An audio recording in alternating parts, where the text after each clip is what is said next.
Assalamualaikum warahmatullahi wabarakatuh. Perkenalkan, nama saya Puja Mesyarah dengan NIM 18060129. Mahasiswa jurusan Ilmu Ekonomi, Fakultas Ekonomi, Universitas Negeri Padang. Baiklah, tujuan saya membuat video ini adalah untuk memenuhi tugas pertemuan 15 pada mata kuliah Ekonomi Pembangunan 2. Di sini saya akan menjelaskan tentang bab 15, yaitu kebijakan keuangan dan fiskal untuk pembangunan. Yang pertama yaitu peran sistem keuangan dan pembangunan ekonomi. Pada umumnya, terdapat perbedaan antara sektor real dan sektor keuangan. Terminologi ini sesungguhnya kurang tepat karena menyiratkan sektor keuangan fiskal kurang begitu nyata atau real. Hugh Patrick menawarkan sebuah argumen mengenai tahapan-tahapan pembangunan bahwa pembangunan sektor keuangan menghasilkan pertumbuhan ekonomi pada masa awal pembangunan modern. Namun, pada sistem keuangan yang stabil tercipta, sektor ini akan mengikuti sektor real. Umumnya terjadi hubungan timbal balik antara keduanya. Sektor keuangan menyediakan 6 fungsi utama yang sangat penting pada lingkup perusahaan maupun perekonomian secara keseluruhan. Yang pertama yaitu menyediakan jasa pembayaran, yang kedua menghubungkan para penabung dan investor, yang ketiga menghasilkan dan mendistribusikan informasi, yang keempat mengalokasikan pinjaman atau kredit secara efisien. Yang kelima, risiko penetapan harga pengumpulan atau pooling. Yang keenam, meningkatkan likuiditas aset. Baik inovasi di bidang teknologi maupun di bidang keuangan telah menggerakkan pertumbuhan ekonomi modern, tetapi sistem keuangan yang berfungsi bagi pembangunan yang inklusif dan pengentasan kemiskinan harus dirancang secara adil dan juga efisien. Dan sistem peraturan yang dirancang dengan baik menjadi syarat penting untuk mengurangi kerentanan krisis keuangan yang dapat menyebabkan kerugian tinggi bagi sektor ekonomi lainnya. Perbedaan-perbedaan antara sistem keuangan negara maju dan negara-negara berkembang. Di negara maju, kebijakan moneter keuangan memainkan peranan penting, baik secara langsung maupun tidak langsung, dalam upaya pemerintahan yang sengaja dirancang untuk memperluas kegiatan ekonomi pada saat terjadi lonjakan pengangguran dan kelebihan kapasitas produksi, atau sebaliknya untuk meredakan gejolak aktivitas ekonomi pada satu terjadi kelebihan tingkat permintaan dan lonjakan inflasi. Pada dasarnya, kebijakan moneter bekerja pada dua variabel ekonomi utama, yaitu jumlah atau tingkat penawaran uang yang beredar, agregat, serta tingkat bunga. Jumlah uang beredar dianggap berkaitan langsung dengan tingkat kegiatan ekonomi dalam hal bahwa bertambahnya jumlah uang beredar akan memicu perluasan kegiatan perekonomian dengan memungkinkan orang-orang membeli lebih banyak barang dan jasa. Di sisi lain, dari isu moneter, sesekali diistilahkan secara tradisional dalam ekonomi Keynesian yang berpendapat bahwa bertambahnya penawaran atau jumlah uang yang beredar meningkatkan ketersediaan dana pinjaman. Kelebihan tingkat penawaran dana pinjaman terhadap tingkat permintaan akan menurunkan tingkat bunga. Meskipun penjelasan mengenai kebijakan moneter di negara-negara maju ini cenderung menyederhanakan suatu proses yang kompleks, hal tersebut menunjukkan dua aspek penting yang kurang dimiliki oleh negara-negara berkembang. Pertama, kemampuan pemerintah negara-negara maju untuk menambah dan mengurangi jumlah uang beredar mereka serta menekan dan menurunkan biaya-biaya pinjaman di sektor swasta. Bahkan jumlah uang beredar itu sendiri sulit diukur dan lebih sulit dikendalikan dalam kondisi substitusi mata uang di mata uang asing berfungsi sebagai alternatif mata uang domestik. Dengan demikian, sebagian besar negara berkembang berpotensi dalam sistem moneter dualistik. Sebagian besar pasar uang terorganisasi yang kecil dan seringkali dikendalikan atau dipengaruhi secara eksternal dengan aturan hukum yang berkaitan mengenai batas atas tingkat bunga nominal, yang melayani kebutuhan finansial kelas menengah dan atas, lokal, serta kalangan bisnis asing dalam sektor industri modern. Pasar uang tidak terorganisasi yang besar namun tidak jelas bentuknya, tidak terkendali, sering kalau bersifat ilegal, dan juga dengan bunga yang sangat tinggi, yang menjadi tumpuan sebagian besar individu berpendapat rendah ketika mengalami kesulitan dana. Salah satu langkah yang mungkin dalam menghilangkan distorsi faktor harga utama tersebut adalah pencabutan batas tingkat bunga nominal yang ditetapkan lain dalam mencapai liberalisasi keuangan. Meskipun demikian, sistem keuangan masih menjadi komponen integral dalam sistem perekonomian secara keseluruhan di negara-negara berkembang. Sebagai contohnya, dalam konteks ketidakstabilan makroekonomi yang parah dari adanya inflasi tinggi, disertai dengan defisit anggaran dan perdagangan yang selain itu, seperti yang dijelaskan sebelumnya, sistem keuangan menyediakan jenis layanan yang dibutuhkan, termasuk mobilitas tabungan, alokasi kredit, pembatasan risiko, perlindungan asuransi, dan memfasilitasi pertukaran valuta asing. Oleh karena itu, kita memulai pengamatan terhadap struktur sistem keuangan dengan melihat bank sentral. Yang kedua yaitu peran bank sentral dan langkah alternatif. Peranan bank sentral di negara-negara maju seperti Federal Reserve Board di Amerika Serikat melakukan berbagai macam fungsi pengaturan, pengawasan, dan perbankan. Mereka mempunyai tanggung jawab publik dan kekuasaan eksekutif yang sangat besar. Kegiatan pokok mereka dapat dikelompokkan menjadi 5 fungsi umum. Yang pertama, menerbitkan mata uang dan mengelola cadangan valuta asing. Yang kedua, bankir bagi pemerintah. Yang ketiga, bankir bagi bank-bank umum domestik. Yang keempat, regulator lembaga keuangan domestik. Yang kelima, operator kebijakan moneter dan kredit. Terkadang fungsi-fungsi ini ditangani oleh badan regulator yang berbeda. Dewan Mata Uang menerbitkan mata uang domestik untuk ditukarkan dengan valuta asing pada nilai tukar tetap. Ini menyerupakan pengaturan alternatif klasik bagi bank sentral. Lembaga alternatif bank sentral terdapat beberapa alternatif bank sentral standar. Pertama, lembaga bank sentral tradisional dapat dibentuk sebagai langkah menengah antara Dewan Mata Uang dan pemerintah, memberikan pengaruh besar pada kegiatan keuangan.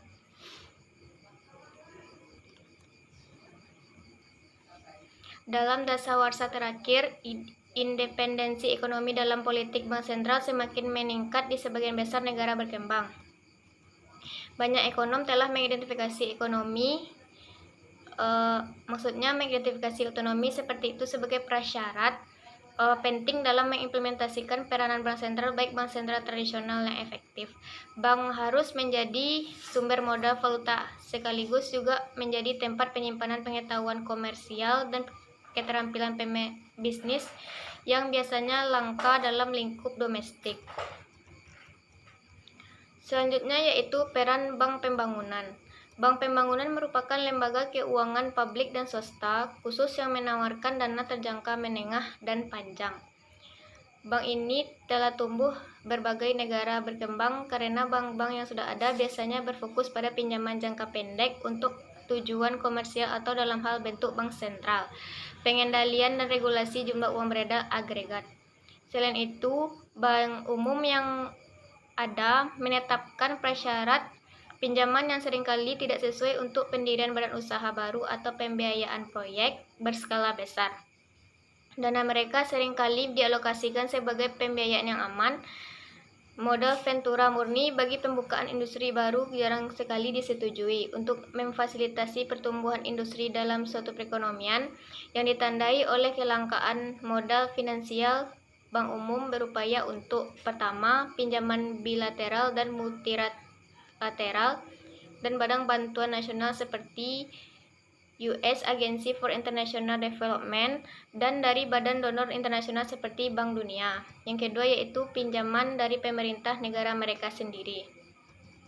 Dengan demikian dapat disimpulkan bahwa terlepas dari pertumbuhan bank pembangunan masih terdapat kebutuhan untuk menyalurkan sumber daya keuangan kepada wirausaha kecil, baik dalam sektor pertanian dan sektor informal dan marginal di perkotaan dan kegiatan non-pertanian di pedesaan yang seringkali terkucilkan dari akses kredit dengan tingkat bunga yang masuk akal. Dalam upaya untuk merespon kebutuhan dari pinjaman berskala kecil ini, pengaturan kredit informal yang baru telah muncul di negara-negara berkembang. Selanjutnya, poin yang ketiga, pembiayaan informal dan maraknya pembiayaan mikro. Yang pertama yaitu pembiayaan informal tradisional. Pembiayaan informal merupakan pinjaman yang tidak disalurkan melalui sistem perbankan formal, misalnya pinjaman antara anggota keluarga. Beragam bentuk pembiayaan informal telah muncul untuk menggantikan peran lintah darat dan tukang gadai dalam beberapa aspek. Contohnya antara lain arisan dan skema pinjaman kelompok. Dalam arisan yang dapat ditemukan di berbagai negara seperti Meksiko, Bolivia, Mesir, Nigeria, Ghana, Filipina, Sri Lanka, India, Cina, Korea Selatan, suatu kelompok yang beranggotakan 50 orang memilih seorang pemimpin yang menetapkan jumlah iuran tertentu bagi anggota. Dana yang terkumpul kemudian dialokasikan secara acak, tetapi seringkali diberikan secara bergilir melalui kesepakatan internal secara berotasi kepada setiap anggota tanpa bunga sama sekali. Yang kedua yaitu lembaga pembiayaan mikro. Pembiayaan mikro adalah pemberian kredit, sarana tabungan, dan layanan keuangan dasar lain yang tersedia bagi kalangan miskin dan mereka yang secara ekonomi rentan yang mungkin memiliki akses atau hanya meminjam pada ketentuan yang memberatkan. Dalam kasus perbankan desa atau skema pinjaman kelompok, kelompok calon peminjam membentuk suatu asosiasi untuk meminjam dana dari bank umum, bank pembangunan pemerintah, LSM, atau lembaga swasta. Penelitian ekonomi serta konsisten menemukan bahwa masalah ketersediaan kredit merupakan hambatan yang sangat mengganggu bagi pengembangan usaha mikro. Sebagian besar usaha mikro dioperasikan oleh perempuan, tetapi secara khusus kurangnya kredit akan meski tidak secara eksklusif mempengaruhi pinjaman perempuan untuk berbagai alasan, mulai dari minimnya hak milik hingga kebiasaan lokal dan minimnya jaminan biasanya menjadi alasan yang paling penting. Tiga faktor yang saling terkait telah memberikan kesulitan tersendiri untuk melonggarkan kendali kredit bagi wirausaha mikro dari kalangan perempuan berpendapatan rendah. Pertama, wirausaha mikro seringkali memiliki sedikit atau bahkan tidak memiliki jaminan sama sekali. Yang kedua, sulit bagi pemberi pinjaman konvensional untuk menilai kualifikasi pinjaman. Ketiga, pinjaman kecil itu memiliki biaya yang lebih besar untuk diproses berdasarkan pinjaman per dolar. Yang ketiga yaitu MFI, 3 perdebatan kebijakan mutakhir. Sebuah perdebatan terjadi di antara komunitas kredit usaha mikro mengenai kelayakan pemberian subsidi, dikenal sebagai perpecahan pembiayaan mikro. Perdebatan ini berlangsung antara kubu konsultatif Group to Assist the Poor, sebuah konsorsium donor yang bermarkas dalam struktur Bank Dunia, dan donor arus utama lainnya melawan kubu LSM dan ekonomi akademis lainnya. CAGAP berpendapat bahwa lembaga pembiayaan dapat menjangkau lebih banyak peminjam dengan mensyaratkan keberlanjutan upaya pembiayaan sehingga dolar yang tersedia dapat terus bertambah. Dengan demikian, subsidi biasanya diperlukan agar benar-benar bisa menjangkau para calon dan wirausaha mikro di kalangan kemiskinan. Perdebatan kedua membahas seputar apakah pembiayaan mikro dapat dikombinasikan dengan program lain.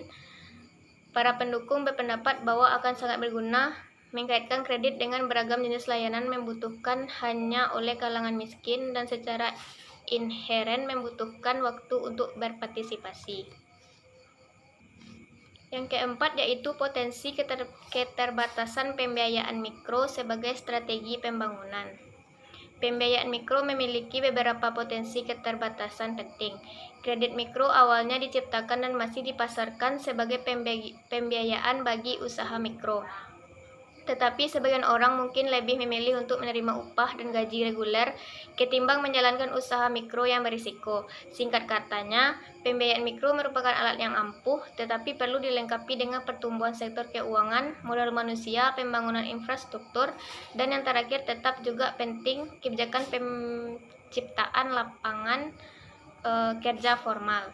Sementara ini merupakan tujuan yang penting dan penyediaan dana pinjaman, tabungan, dan layanan asuransi dapat memberikan manfaat secara luas bagi mereka yang hidup dalam kemiskinan. Yang keempat, Poin yang keempat yaitu mereformasi sistem keuangan. Yang pertama, liberalisasi keuangan, tingkat bunga real, tabungan, dan investasi. Pembatasan pinjaman bagi segelintir peminjam besar bersama dengan meluasnya inflasi tinggi, defisit anggaran yang makin bertambah, dan tingkat bunga relatif negatif menyebabkan krisis kredit di negara-negara berkembang pada tahun 1980-an. Dengan tingkat bunga real pada tabungan yang negatif dan harapan akan berlanjut inflasi serta devaluasi nilai tukar yang berkontribusi pada pelarian modal besar-besaran. Tidak mengherankan bahwa hanya sedikit orang yang ingin menabung. Bank-bank kemudian terpaksa menerapkan penjatahan atau rationing, yaitu sistem pendistribusian diterapkan untuk membatasi kuantitas barang dan jasa yang dapat dibeli oleh konsumen atau yang dapat dialokasikan secara bebas dalam menghadapi situasi kelebihan permintaan dan harga yang tidak fleksibel. Dapat dilakukan melalui pemberlakuan kupon, poin, pembatasan pihak yang bisa meminjam, keputusan administratif terkait komoditas, izin industri atas impor barang modal, dan lain-lain. Kelebihan permintaan tersebut menimbulkan kebutuhan akan penjatahan atas penawaran dana pinjaman yang terbatas yang disebut dengan represi keuangan, yaitu hambatan atas investasi yang diakibatkan oleh penjatahan kredit biasanya diberikan hanya kepada segelintir peminjam besar dalam pasar keuangan di mana bunga dan penawaran tabungan berada di bawah tingkat yang berlaku dalam mekanisme pasar. Salah satu solusi yang dibutuhkan adalah meliberalisasi sektor keuangan dengan memungkinkan tingkat bunga nominal meningkat hingga menyamai tingkat bunga pasar. Hal ini menyebabkan tingkat bunga real naik ke tingkat positif sehingga dapat mencabut subsidi bunga eksplisit yang disalahgunakan oleh peminjam tertentu yang cukup berkuasa untuk memperoleh akses jatah kredit. Dengan demikian, reformasi akan liberalisasi pasar keuangan bukanlah obat mujarab bagi sistem keuangan negara-negara berkembang. Yang kedua yaitu kebijakan keuangan dan peranan negara.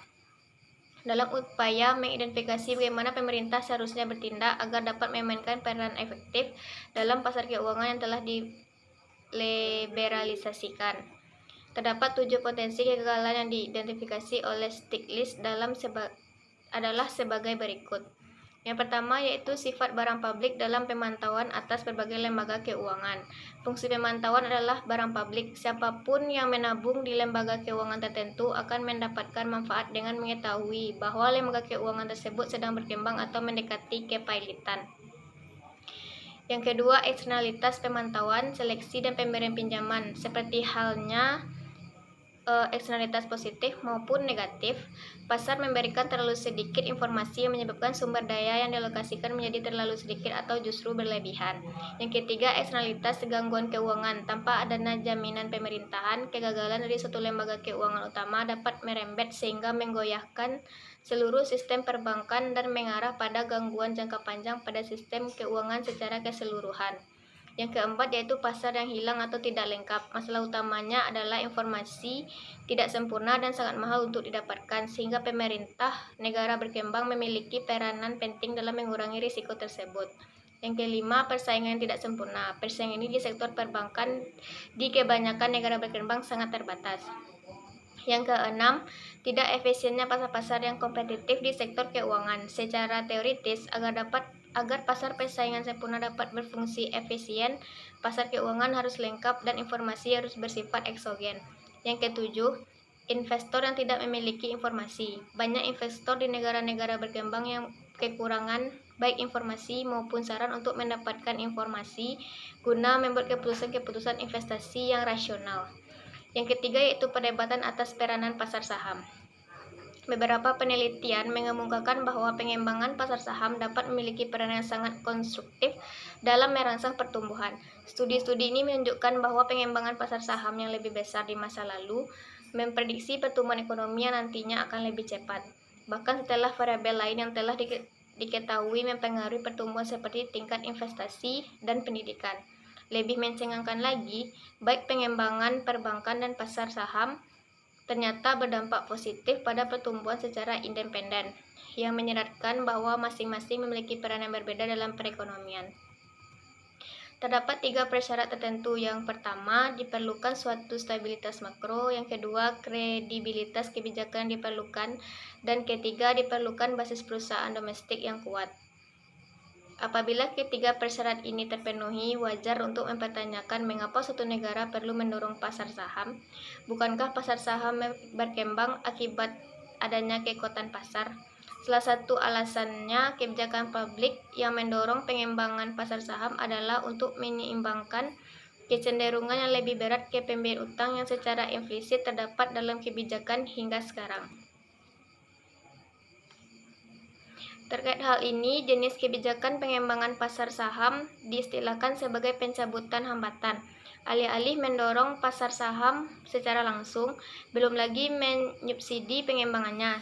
Strategi ini akan menghapus keterbatasan sehingga pasar saham akan berkembang secara mandiri. Namun beberapa peraturan tertentu memiliki dampak yang menghambat pengembangan dan perluasan pasar saham. Contohnya, peraturan repatriasi modal yang sangat membatasi keuntungan yang dapat dibuat ke luar negeri oleh investor asing. Terdapat juga persoalan signifikan lain yang dari tingginya ketergantungan pada pasar saham sebagai strategi pembangunan, yaitu pasar saham memberikan pengaruh yang cukup besar dari investor asing atas kegiatan operasional perusahaan domestik. Yang kedua, pasar saham dapat menimbulkan spekulasi jangka pendek yang bisa mendominasi perdagangan dan mengganggu pengambilan keputusan para manajer. Yang ketiga, uang panas yang mengalir keluar masuk dari suatu negara untuk dispekulasikan di pasar yang dapat menyebabkan fluktuasi mata uang yang tinggi dan mendestabilisasikan perekonomian. Poin yang kelima yaitu kebijakan fiskal untuk pembangunan. Yang pertama, stabilitas makro dan mobilitas sumber daya. Jika kebijakan keuangan berkaitan dengan uang, tingkat bunga, dan alokasi kredit, maka kebijakan fiskal berfokus pada segi perpajakan atau pendapatan dan belanja pemerintah. Bersama-sama, keduanya menjadi inti dari kegiatan sektor publik atau pemerintah. Sebagian besar dari upaya stabilisasi terkonsentrasi pada pemangkasan belanja pemerintah demi mencapai keseimbangan anggaran. Tanpa keberadaan pasar uang yang terorganisasi dengan baik dan dikendalikan pihak lokal, sebagian besar negara berkembang harus mengandalkan langkah fiskal untuk menstabilisasikan perekonomian dan memobilisasi sumber daya domestik. Yang kedua yaitu perpajakan langsung dan tidak langsung. Pajak langsung merupakan pajak yang dikenakan langsung pada individu atau dunia usaha, misalnya pajak penghasilan. Sedangkan pajak tidak langsung merupakan pajak termasuk bea atau tarif, pajak cukai, pajak penjualan, pajak pertambahan nilai atau PPN, dan pajak ekspor yang dikenakan pada barang-barang yang dibeli konsumen dan diekspor oleh produsen. Sistem perpajakan seringkali digunakan sebagai instrumen dalam mempengaruhi insentif bagi sektor swasta dalam menjalankan investasi di berbagai kegiatan usaha. Tujuan utama perpajakan adalah memobilisasi sumber daya untuk membiayai belanja pemerintah. Secara umum, potensi pajak suatu negara bergantung pada 5 faktor. Yang pertama, tingkat pendapatan real per kapita. Yang kedua, tingkat ketimpangan dalam distribusi pendapatan real tersebut. Yang ketiga, struktur perindustrian dalam perekonomian dan arti penting dari berbagai jenis kegiatan ekonomi yang berbeda. Yang keempat, tatanan sosial, politik, dan kelembagaan serta kekuatan relatif dari berbagai kelompok. Yang kelima, kompetensi administratif, kejujuran, dan integritas badan pengumpulan pajak pemerintah. Kemudian, pajak penghasilan individu dan pajak kepemilikan. Pajak penghasilan individu menghasilkan pendapatan pajak yang jauh lebih rendah sebagai proporsi dari GDP di negara-negara berkembang ketimbang negara-negara maju. Yang selanjutnya, pajak penghasilan perusahaan, pajak terhadap laba dan keuntungan perusahaan, baik perusahaan domestik maupun perusahaan asing. Yang ketiga yaitu pajak tidak langsung atas komoditas. Sumber tunggal terbesar dari pendapatan publik di negara-negara berkembang adalah pajak atas komoditas dalam bentuk pajak impor, ekspor, dan pajak cukai. Selanjutnya, persoalan administratif perpajakan. Sebagaimana yang dikatakan oleh Joseph Roth, kita harus mempertimbangkan sistem perpajakan yang optimal ketimbang pajak yang optimal. Dengan kata demikian, teknologi pemungutan pajak harus diperhatikan yang mencakup biaya administrasi pajak dan memperlakukan ketaatan pajak. Selanjutnya, poin yang ke-6, badan-badan usaha milik negara dan privatisasi. Faktor lainnya yang menyertakan persoalan administrasi negara atau publik di negara-negara berkembang adalah sangat luasnya kegiatan-kegiatan yang dilakukan oleh badan usaha milik negara atau BUMN. BUMN memainkan peran penting dalam perekonomian negara berkembang. Secara historis berkontribusi rata-rata 7 hingga 15% dari GDP negara-negara berkembang. Selain itu, BUMN juga berkontribusi cukup besar dalam investasi di negara-negara berkembang, sekitar 1/5 dari investasi domestik bruto. Sebagian alasan pendirian BUMN telah diungkapkan dalam bab sebelumnya. Salah satunya adalah bertahannya kekuatan monopoli di banyak negara berkembang. Penguasaan langsung pemerintah telah dilakukan untuk menjamin bahwa harga tidak ditetapkan di atas biaya marginal dan memproduksi output. Alasan kedua pendirian BUMN adalah pembentukan modal, yang sangat penting terutama pada tahap awal pembangunan, ketika tingkat tabungan swasta sangat rendah. Alasan lain pendirian BUMN meliputi keinginan sebagian pemerintah negara berkembang untuk mendapatkan kendali nasional atas sektor ekonomi yang strategis seperti pertahanan atas perusahaan multinasional atau MNC.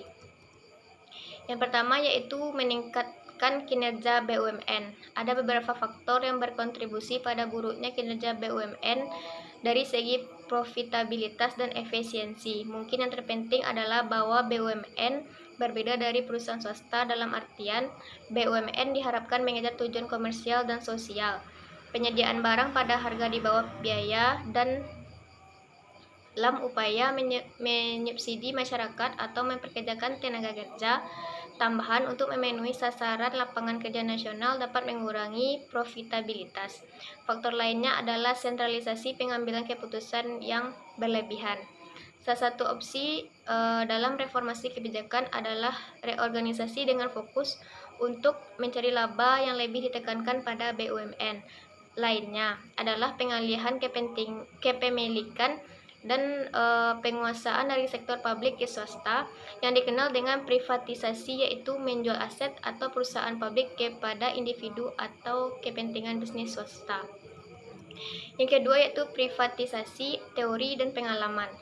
Opsi kedua, privatisasi badan usaha milik negara dalam sektor produksi dan keuangan, bersandar pada hipotesis neoklasik bahwa kepemilikan swasta menghasilkan efisien yang lebih tinggi dan pertumbuhan yang lebih pesat. Selain adanya keyakinan bahwa privatisasi meningkatkan efisiensi, meningkatkan output, dan menurunkan biaya, para pendukungnya berpendapat bahwa privatisasi akan memangkas pertumbuhan belanja pemerintah, meningkatkan dana dan mengurangi utang publik eksternal dan internal, dan mendorong inisiatif individu sembari memberi imbalan pada kewirausahaan. Privatisasi sepertinya telah berhasil dalam mendorong efisiensi dan output yang lebih besar dalam banyak kasus. Tetapi banyak aset perusahaan yang diprivatisasi terkonsentrasi di tangan sekelompok kecil elit lokal dan internasional. Privatisasi juga telah digunakan sebagai solusi cepat atas defisit fiskal, tetapi ketika kandidat BUMN yang akan diprivatisasi telah habis, pemerintah negara berkembang kembali mengalami persoalan fiskal yang akut. Selanjutnya, poin yang ketujuh atau poin yang terakhir, administrasi publik, sumber daya yang paling langka. Banyak pengamat berpendapat bahwa langkanya kemampuan administrasi publik dan swasta merupakan sumber daya umum terlangka di negara-negara berkembang. Persoalan ini bukan saja minimnya pelatihan atau pengalaman, tetapi juga berasal dari adanya ketidakstabilan politik di berbagai negara berkembang.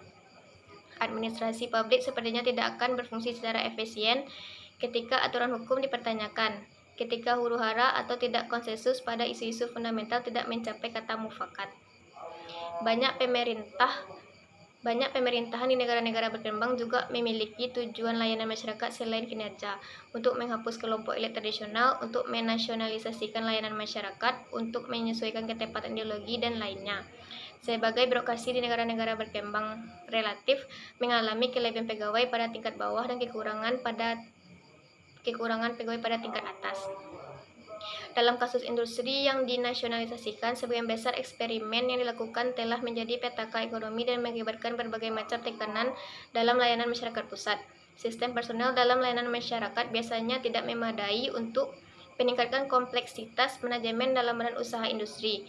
Komponen administratif dalam pembangunan ekonomi tidak saja kaitannya dengan proyek yang sedang menjadi pertimbangan, melainkan juga terkaitnya dengan fungsi keseluruhan sistem ekonomi publik dan swasta seharusnya tidak dipandang sebelah mata. Sekian materi bab 15 yang dapat saya sampaikan. Apabila ada kata yang salah, mohon dimaafkan. Assalamualaikum warahmatullahi wabarakatuh.